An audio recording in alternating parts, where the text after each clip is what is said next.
Hey there, Sherry here. Welcome to today's 2 on Tuesday. Each week, I share a powerful 2-minute tip that will dramatically increase your productivity, your revenue, and the ease and success you enjoy in your business. Today, I'm going to share a brand new tool with you that I've just discovered and am starting to play with and having so much fun. It's a way that you can create all kinds of different things that you might use a whiteboard to create. So for instance, process flows and organization charts and mind maps and timelines and Venn diagrams and more. I often use a Post-it note process for this, where I literally will just take a sheet of flip chart paper and I will create process flows, for instance, by just putting Post-it notes of different steps in a process. But this is a way to do it online and be able to immediately save it and have it beautiful and ready to present and not have to transfer all those Post-it notes into a document. So I love saving time, and this is a great way to save time, present information in a more visual way. Now you can access the tool at Miro.com. It's Miro.com.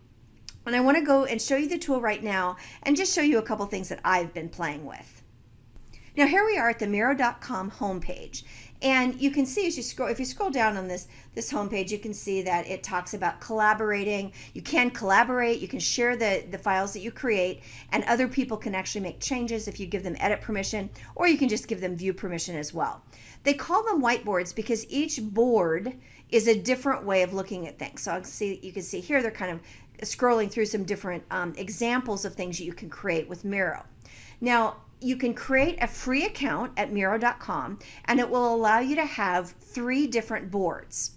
So I'm going to go into my Miro account and just show you a couple of examples of boards that I've been working on. Okay, so here I am in my Miro account, and you can see that I have a couple of boards that have been shared with me that I'm working on in collaboration with a virtual assistant that I'm working with.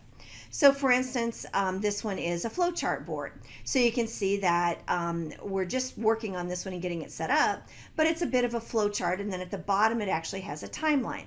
So I've actually picked these kinds of setups, and I'll show you that in just a minute. Another example that I know I'm going to use a lot is when I'm creating flowcharts and process documentations. You can see that there's almost little Post-it notes here that we've put all different kinds of steps in the process, and we're starting to pull together this process flow. And of course, it's in progress now. So let me show you a little bit how you would create your own boards. So if you click on blank board, you'll be able to open up. Now I only have 1 board left because remember I only get 3 boards to start for the free account.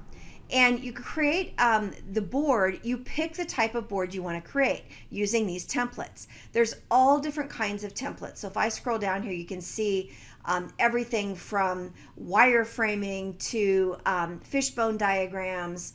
So you can go over here to the ideation and brainstorming, and it'll show you all the different kinds of boards that you can create for ideation and brainstorming, for example.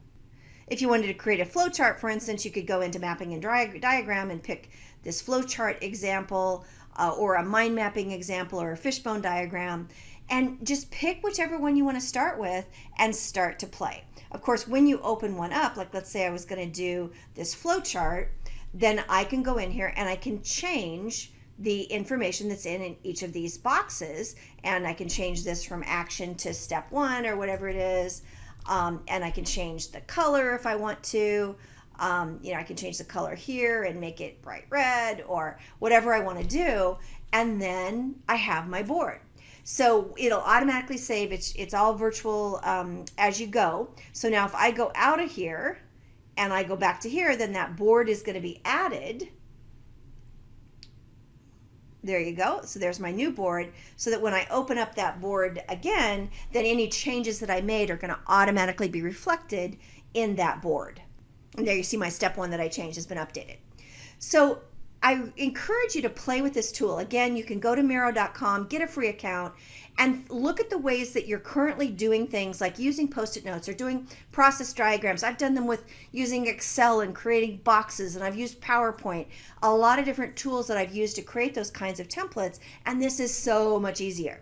So check it out, Miro.com, and I can't wait to hear how you use it. That's it for this week's 2 on Tuesday. I'll see you next week.